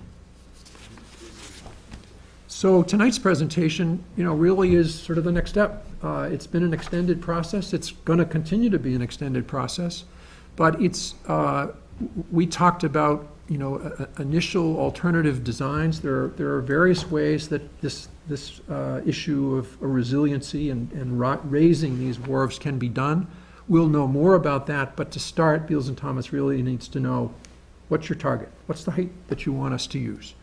So I've referred to the third bullet says the marriage of wharf repairs and sea level rise resiliency. We started 3 years ago saying, gee, our wharves are falling apart, we really need to fix them. About the same time, Kleinfelder comes out with a report that says, you don't just fix what you've got to think forward. So it's those two that cause us to be in the situation of not simply recommending, well, let's fix them to the level we have now. We saw that the level we have now is insufficient even for now, and we need to be looking further forward. So I want to summarize Beals and Thomas' report. I've given a couple of slides from theirs, which we'll get to. We'll think about risk tolerance for possible flooding from sea level rise and surge. I want to review and evaluate, and I'll let you begin to evaluate the wharf height recommendation that we're making, and to use Keith German's comment, I think it's time to talk bluff here and, and say that the recommendation of the Harbor Development Committee is that we aim for a uniform target height of 10.7 feet, which is roughly 3 to 3.5 feet higher for each of the 4 wharves that we are looking at. They're somewhere in the 6.9 to 7.2 level. We're looking at 10.7. And I'll explain why we've chosen 10.7. But it's important, why in big measure is that last bullet. It doesn't make sense to do Town Pier at 10.5 feet and the mobile station at 8. We need to begin the process of having a consistent level across the whole harbor. We cannot cover private property. That's going to be up to Nick Bond and to John Kenny. We cannot cover the rotary seawall, because that in part is a state issue. But we have to begin to put the pieces in place so that we can provide the kind of appropriate midterm protection. So, quick review of what Beals and Thomas did with us. They started here saying, look, the town established 2030 as a forecast for design criteria. Now let's see if we can narrow the range of what critical flood elevations should we be worrying about, thinking about loss of service and the cost of repairs. We couldn't have had a better backdrop. Hurricane Harvey in Texas, they didn't do those levees for 15 years, and it's cost them billions. So there's an object lesson there. They were very conscious of the aesthetic impacts. That's why they're saying, in part, they can't make this decision, we have to. They are prepared, when we get to the design permitting level, to be giving us cost estimates. We don't have those now. And we will be, as we go forward, looking at at different alternatives and different materials. All of these wharfs may not necessarily need to be the iconic granite block. Does the mobile station parcel need to be? Does the Veterans Park need to be? Maybe not, but we'll do that. But that's in the future. So we're going to start with Town Pier, and I think that's visible to everybody. We know where that is with the Whitney Wharf Bridge in place. The key sets of slides that we focused on, and we actually looked at 3 or 4 of these. This one is Town Pier, quite specifically, reflecting what would happen with a 3-foot increase. It's a complicated slide. It's difficult to explain, and I've been warned by several people, don't try to get you down into the weeds, but I just want you to have some sense of what it told us. Right there, that line, the black line, is where we are now. So that says, on a normal storm, a normal tide level, we are right about at the top of the wall. Once every 100 years, we're going to be up at that green round level, which is 1.3 feet higher than the wall is now. Every 500 years, if we believe Kleinfelder's projections, we're going to be 1.8 feet higher. The numbers there are the amount of protection if you build a wall here, 3 feet higher. So this is where we are today. This yellow line is 2030 with no waves. FEMA says you have to add 4 feet for waves. I've never seen a 4-foot wave in Hingham Harbor, but I've seen a 3-foot wave. So the purpose of showing this is 2030 with no wave activity or no storm surge either, just a regular tide. This is the projection for 2030 with waves, 4 feet. So you look here and say, well, what probability of inundation are you willing to live with? Right. We've chosen a level 7 inches higher, 7/10 of a foot higher than the 3-foot level. And I'll explain why again in a minute. But the notion is that, well, what would that get us? Without waves, 2030, a 3.7 foot high wall, which would be right about there, would still be a foot or so above, during a 100-year storm, FEMA's notion of a 100-year storm, would be a foot above the projected level. Not with waves. Waves are still a problem. It's the peak of the storm. That's part of the issue, is the span of time that you're trying to provide this protection. Similarly, in a 500-year scenario, it's actually interesting. The increase is not that dramatic in terms of where they expect it would be between a 100-year storm and a 500-year storm. So this was our base model. We looked at a 2-foot version of this and a 6-foot version of this. We pretty much easily concluded, I don't think anybody's ready for a 6-foot increase in the level of the wharves at the harbor. So it began to be the question of, well, what would 3 foot or 3.5 feet look like? Particularly if, for example, rather than having the blocks as they are now right at the level of the pathway, which means that if you're trundling a baby carriage or a bicycle around Town Pier, you could drive right off it because the granite blocks are the same level as the path. If you raise the blocks by 3 to 3.5 feet, but left a foot or a 1.5 feet showing, then you're only talking about filling 1.5 to 2 feet. Actually, changing the grade of the hill, and you'd be doing this at each of the other wharves as well. We believe that's manageable. Okay. We'll get more about this from Beals and Thomas, assuming that this recommendation, proceeds, and the same with respect to the other wharves.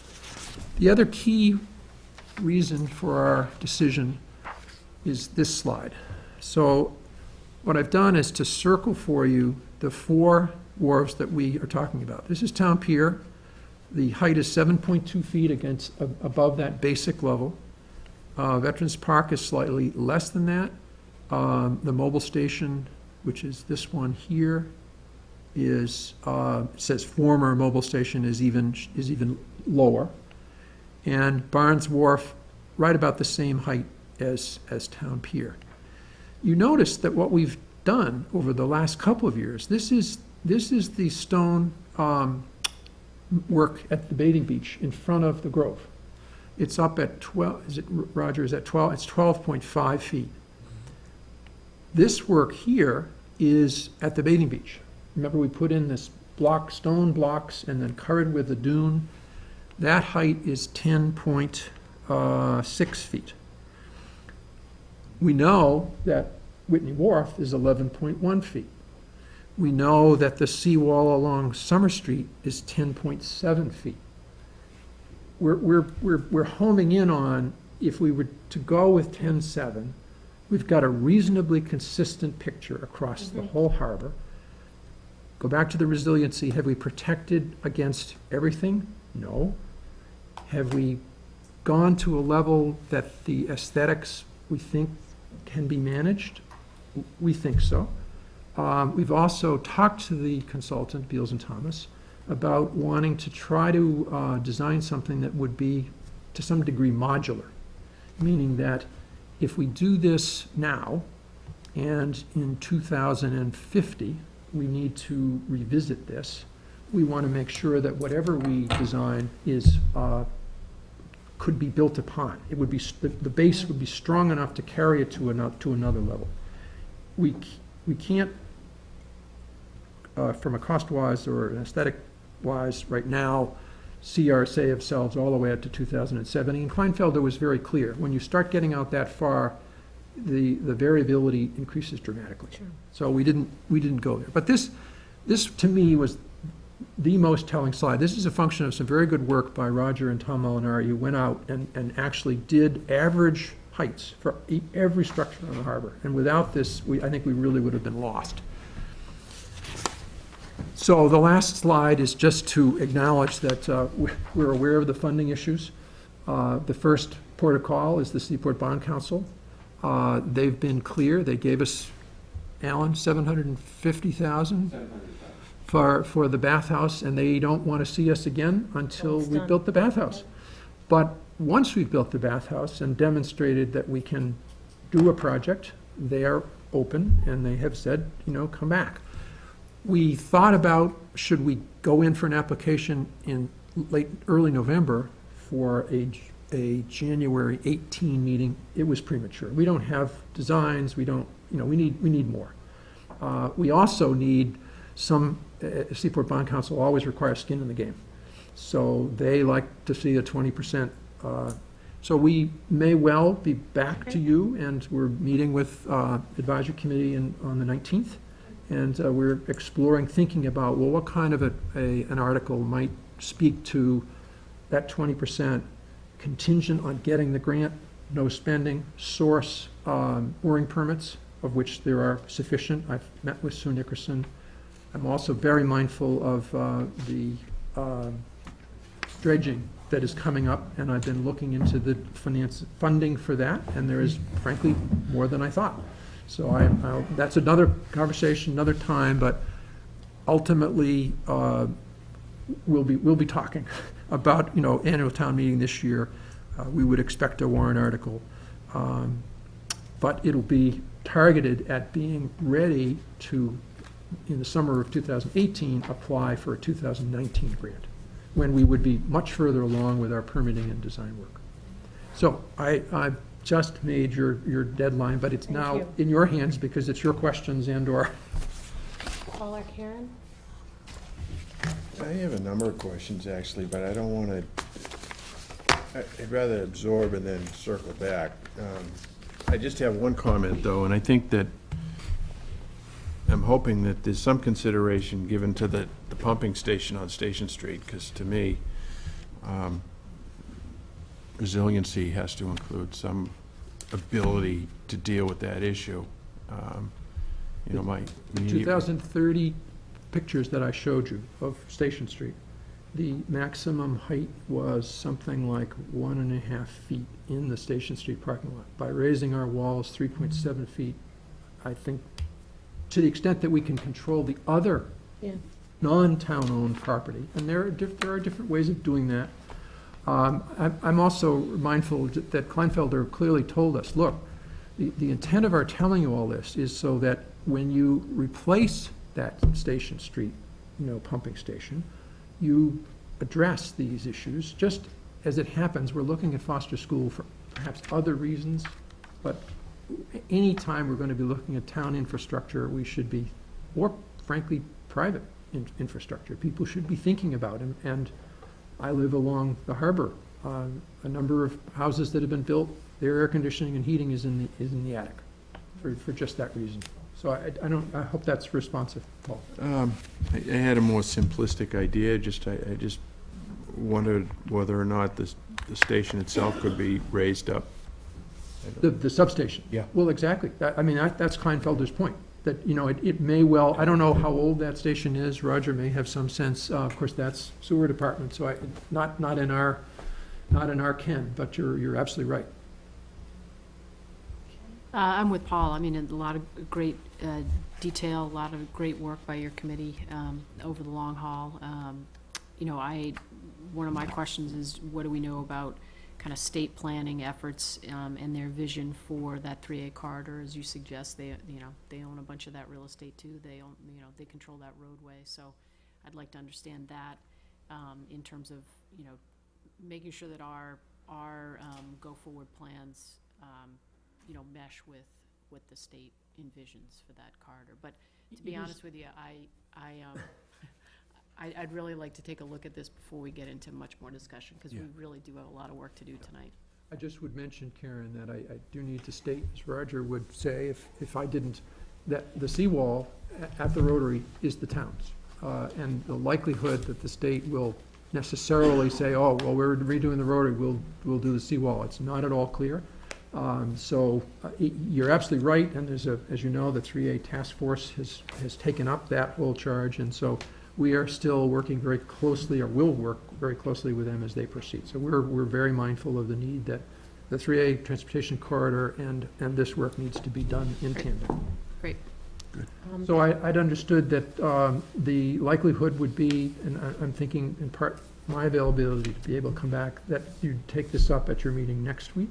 Yeah, I'm just, because I think what, Bill and the Harbor Development Committee are looking for our concurrence or, of their recommendation.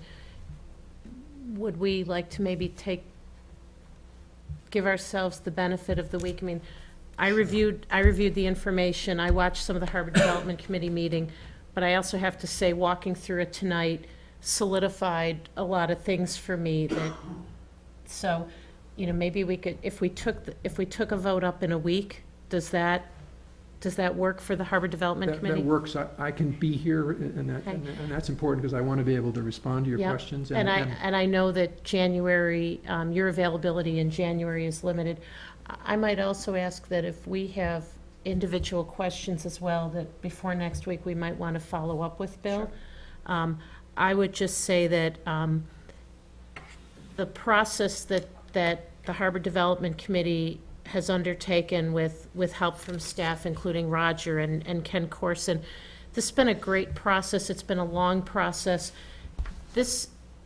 Taking care of these assets is just as important as schools, and roadways and fire stations, and we have to keep in mind that while there's state money out there, and the Lieutenant Governor was liking what she heard when we talked to her about the Harbor Vision a year ago, we also have to put some skin in the game, and we need to understand that these are assets that we also have to take care of. So in the discussions about funding and projects, we can't forget the harbor. I would also just say that the data, particularly on the charts and things, is really, really helpful. I know it was helpful for your committee. It's really helpful for us. So thank you. I'd just like to remind you that there are some significant pieces of granite that were donated by the owner of the Lincoln Building. I've looked at them carefully. Very good. Mindful of that. Very good. Okay, so we'll put this on for next week, Tom? Okay. Very good. Thank you both. Thank you very much. Before we have a couple votes we need to take. Sure. I'd like to make a motion to appoint Paul Healy to the Route 3A Task Force. Second? All those in favor? Aye. Aye. Okay. Tom had sent out the charge for the Compressor Station Task Force. If somebody would like to make a motion. Make a motion to accept the charge of the Compressor Station Task Force. Second? All those in favor? Aye. Aye. And then next, because it's December, we renew a lot of our licenses. And Tom, my understanding, we don't have to read all these? You don't have to read them all. What I would recommend you do is vote them by category as Yep. we put them. Okay. So I'd accept a motion to renew the annual common victular all alcoholic restaurant licenses as presented on the proposed vote list of December 5th, 2017. So moved. Second? All those in favor? Aye. Aye. I'll accept a motion to renew the annual common victular all alcoholic licenses as presented for clubs. So moved. Second? All those in favor? Aye. Aye. I'll accept a motion to renew the restaurant common victular wine and malt beverages restaurant licenses as presented. So moved. Second? Second. All those in favor? Aye. I'll accept a motion to renew the common victular wine and malt beverages club license as presented. Second. Also moved. Second? All those in favor? Aye. I'll make a motion to renew the retail package store all alcoholic beverages licenses as presented. I'll second that. All those in favor? Aye. I'll make a motion to renew the retail package store wine and malt beverages licenses as presented. Second. All those in favor? Aye. I'll make a motion to renew the Class 1 seller's agent licenses as presented. Second. All those in favor? Aye. I'll make a motion to renew the Class 2 licenses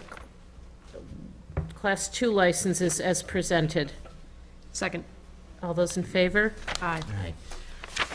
I'll make a motion to renew the annual entertainment licenses as presented.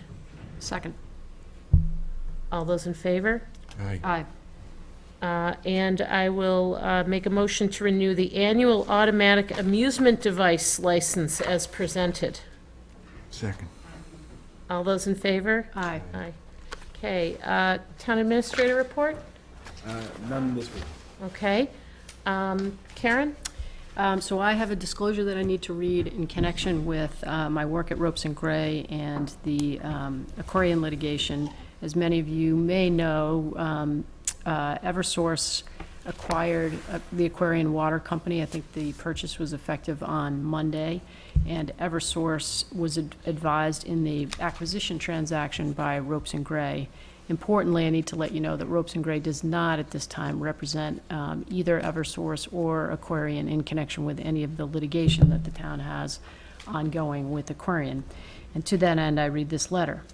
Dear Mary and Paul, this letter is written regarding my continued service on the Board of Selectmen of the Town of Hingham and is intended to supplement the letter sent to the Board on June 7, 2017 by providing additional written documentation of a public disclosure that I'm making under Section 23 of the Massachusetts Conflict of Interest Statute. My law firm, Ropes and Gray, currently represents Eversource in its acquisition of Aquarian Water Company. That transaction closed yesterday.